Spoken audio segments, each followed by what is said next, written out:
저는 어렸을 때부터 피아노와 플룻을 배웠고 고등학교 때는 기타만 붙잡고 있을 만큼 음악을 좋아했어요. 그리고 대학 시절 내내 클럽을 다니면서 음악을 진짜 많이 들었는데 이 당시에 EDM이 막 유행하고 있을 시기라 저도 자연스럽게 EDM을 좋아하게 되었죠. 그때 마침 제 주변에 음악을 하는 친구가 하나 있었어요. 그래서 저는 졸업을 하고 뭘 할지 고민을 하다가 이 친구와 함께 살면서 음악을 하면 좋겠다라고 생각을 해서 음악을 하기로 마음을 먹습니다. 제가 음악을 한다고 했을 때 당연히 부모님은 반대를 하셨지만 제 고집은 꺾지 못하셨고 대신 경제적인 지원은 해주지 못한다라고 하셨어요. 그래도 젊은 패기에 저는 까짓거 배고픈 아티스트 같이 이제 알바하면서 음악하면 되지라고 단순하게 생각했던 것 같아요. 이 결정을 한 후에 저희가 음악을 하려면 같이 살면서 음악을 해야 되는데 저희는 학기가 끝나고도 함께 살 집을 구하지 못한 상태였거든요. 근데 때마침 제가 아는 친구 중에 한 명이 계약을 하고 여름방학 동안에 쓰지 않는 빈 집이 있다고 해가지고 저희가 거기 한두 달 동안 머물면서 살 집을 알아봐도 괜찮다라고 허락을 해줘가지고 그 집에 가서 신세를 지게 되었죠. 캐나다 대학교 주변은 보통 그 집 계약이 5월서부터 이제 4월까지 1년 계약인데 학기는 이제 9월에 시작을 해요. 그래서 이제 5, 6, 7, 8 이렇게 여름 기간 동안에는 보통 집이 비어있는 집이 많아요. 그래서 제 친구 집 중에 하나가 그런 비어있는 집이 있어서 저희가 거기에서 이제 신세를 지게 된 거죠. 그렇게 이제 거기에서 신세를 지면서 이제 토론토 다운타운 쪽에 집을 알아보던 중에 진짜 너무 좋은 위치에 깨끗하고 거의 신축 같은 건물에 시세보다 훨씬 더 저렴한 가격으로 매물이 올라왔고 저희는 그걸 보자마자 이게 웬 떡이냐 하면서 주인에게 연락을 했어요. 이때 주인이 이메일로 답장이 왔는데 해외에서 일하는 중이어서 직접 만나지는 못하고 월세 계약금 2,000불 입금을 하면 자기 동생을 통해서 저희에게 열쇠를 전달해 준다고 하더군요. 지금 생각해보면 당연히 말도 안 되는 사기지만 그 당시에는 세상 물정을 하나도 몰랐던 이런 순진한 무식한 그런 마음과 또 기회를 놓치기 싫었던 그런 마음이 합쳐져가지고 의심도 하지 않고 바로 주인이 알려준 계좌로 입금을 했어요. 근데 당연히 입금을 한 후에 주인은 더 이상 연락이 되지 않았고 그렇게 저는 생애 첫 사기를 당하게 됩니다. 이때 제 수중에 있던 마지막 돈을 사기당한 거라 저는 엄청 큰 절망감에 빠져버렸어요. 지금 생각해보면 사기당한 돈보다는 믿음을 배신당했다는 그런 상처가 더 컸던 것 같아요. 근데 엎친 데 덮친 격으로 며칠 뒤에 제가 또 아프기 시작해요. 감기, 몸살, 고열이 엄청 심했고 기관지 깊은 곳에서부터 끓어오르는 가래와 기침이 너무 심해가지고 제가 태어나서 처음으로 죽을 수도 있겠구나 생각을 했던 시기가 바로 이 시기였던 것 같아요. 그렇게 너무 아파가지고 고생을 하고 있는데 부모님은 한국에 있고 친한 친구들은 다 졸업해가지고 뿔뿔이 흩어진 상태에서 살기 위해 약이라도 먹어야겠다라고 생각을 했어요.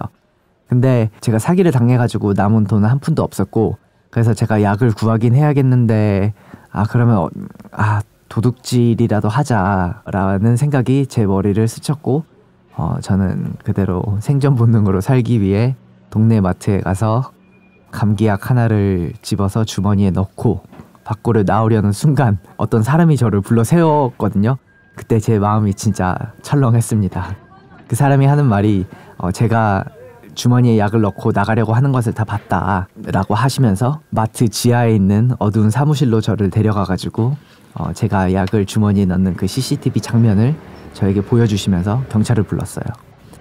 이때 저는 진짜 너무 죄송하다면서 제가 제 사정을 이제 사기를 당했고 너무 아픈데 돈이 없어서 이거를 어쩔 수 없이 훔쳤다 정말 죄송하다 이렇게 구구절절히 제 사연을 설명을 하는데 이때 제 자신이 너무 초라하고 서러워져가지고 눈물이 주룩주룩 흐르더라고요. 하지만 어쨌든 제가 죄를 지은 거는 사실이니까 그렇게 저는 태어나서 처음으로 경찰서에 가게 되었고 결론적으로는 그냥 훈방 조치만 받고 풀려나게 됐지만 이때가 제 인생에서 가장 비참하고 서러웠던 그런 순간인 것 같아요. 근데 이 일이 끝이 아니었어요.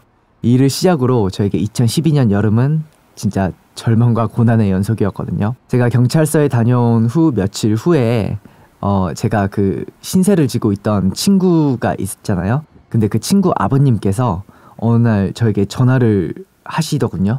그래가지고 너 지금 하고 있는 거 그냥 사기라면서 저에게 2달치 월세를 지금 당장 내놓지 않으면은 변호사를 써가지고 저를 고소하겠다고 협박을 하시는 거예요. 근데 제 입장에서는 친구가 여기 있어도 된다 그랬는데, 그리고 여기서 지금 발생하고 있는 뭐 그런 전기값이나 아니면은 뭐 수도 비용 이런 것들을 제가 다 그런 비용들은 제가 다 지불을 하고 있었거든요. 허락도 받고 이런 비용도 지불하면서 살고 있는데 갑자기 저를 고소하겠다고 협박을 하시니까 너무 겁이 나는 거예요. 안 그래도 제 심신이 많이 미약해져 있던 상태에서 또 이런 협박을 받으니까 이 사건도 진짜 저에게 큰 트라우마로 다가왔어요.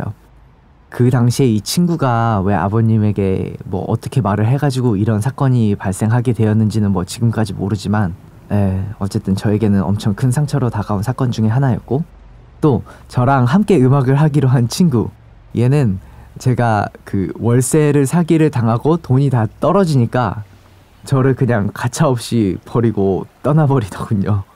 그러니까 얘는 처음서부터 저를 그러니까 자기의 거주 비용을 부담해줄 그런 도구로 사용했던 것 같아요.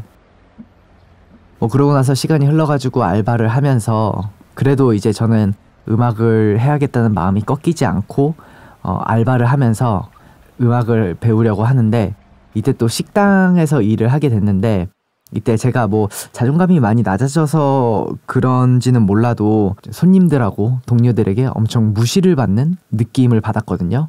그래가지고 이 3달 동안 이 식당에서 알바를 하면서 저의 마지막 남은 이 일말의 자존감마저 다 사라지게 됩니다.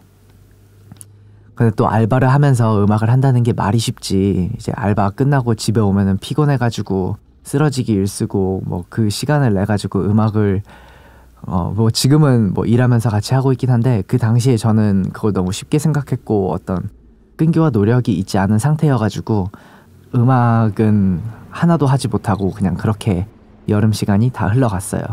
그리고 여름 시간이 다 흘러갈 때쯤 저는 이제 부모님께 전화를 해가지고 여태까지 있었던 모든 일들을 다 토로하며 진짜 하염없이 그냥 울었죠. 진짜. 근데 이때 생각하면은 진짜 지금도 너무 힘든 것 같아요. 근데 이제 막 4월 말에 학교를 나올 때는 부모님께 음악을 하겠다고 떵떵거리면서 나왔는데, 3-4달 세상의 쓴맛을 보니까 이거를 포기할 수밖에 없게 되더라고요. 그 당시에 나약했던 제 자신은. 그래서 부모님께 전화를 해가지고 또 마지막 자존심도 버리고 그냥 학교로 돌아가서 졸업 마저 할 테니까 한 번만 더 도와달라고 진짜 구걸 같은 부탁을 했죠. 이때 제 자존감, 자존심, 그냥 제 마지막 남았던 그 모든 것들이 다 무너져 내리는 순간이었어요. 그러고 나서 이제 4개월 만에 학교로 돌아왔죠.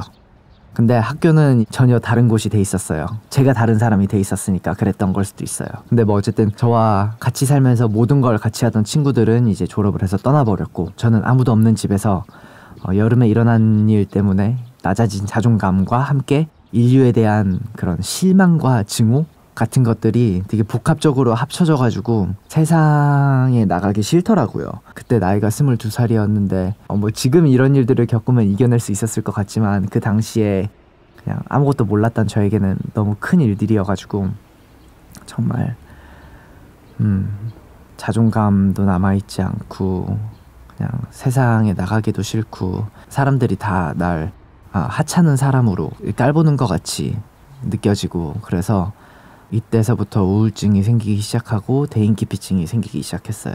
그래서 집에 있으면서 이제 뭐 밤에 일어나서 게임만 하고 술만 먹고 2-3주에 한 번씩 이제 어두운 밤에 모자를 뒤집어 쓰고, 이제 아무 사람들 눈에 띄기 싫어가지고, 혹시나 막 후배들이나 막 아는 사람들 만나기 싫어가지고 모자 뒤집어 쓰고 밤에 먹을 거 사러 갈 때 빼고는 4달, 5달 동안 집에서 전혀 나오지 않으면서 그렇게 제 은둔형 외톨이 생활이 시작됐어요.